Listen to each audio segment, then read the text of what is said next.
दिल बरियारी नस दिल नया सारी ओही उठवा पतगिया नदी ताना महारी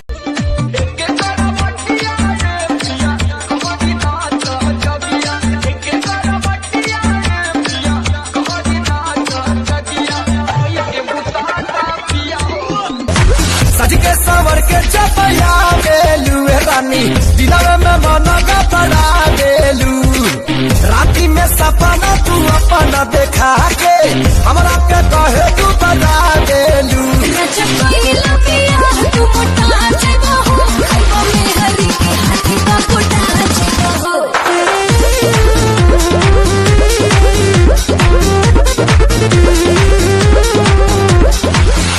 अब तो लागी रोजा छाना का हो राजा रूप चाहे नवा का हो तब मारे दे हम चौका हो अब बाबुआ के गूंजी घर में नाल बलजी राज हो गए हमके बुझता रुका तू बगलो गलती से थोड़ा माई के मिस कॉल मार देनी रे गलती से रात रहे अंधार आई सपना तो हर मन बिगड़ल हमार गलती से तोरा भके में तकी कैसे बताई बात सखिया रे कैसे पानी में जैसे वो सही गान में घूमत रहा रानी झुलुहा लगा के भोरवा में भोरवा बॉडी का ना को सांपे गोड़ में ना दूंगी भाई बेबी काहे हो कमरिया को टच करने ना दूंगी कमरिया को टच करने ना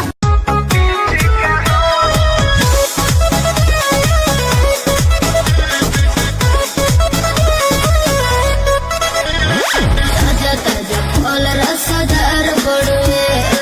वही तो गरम बाजार बड़ुए ताजा ताजा फल रसदार बड़ुए वही तो गरम बाजार बड़ुए चलो ठेला पाया के लाले हम बीछी के हो चलो ठेला पाया के लाले हम बीछी के हो बोलो का भाव बात हरा लीची के हो बोलो का भाव बात हरा ली नहीं बुझा कर मोर परेशानी पलानी में जवानी रोबता राजा हो पलानी में जवानी रोबता राजा हो पलानी में जवानी रोबता किया सुनता राजा के खरी होनी नहीं बुझा कर मोर परेशानी पलानी में जवानी रोबता हमरो पलानी में जवानी रोबता राजा हो पलानी में तब मैंने भी देवरती को मौका दिया है तब मैंने भी देवरती को मौका दिया है भतारी मेरा होली में धोखा दिया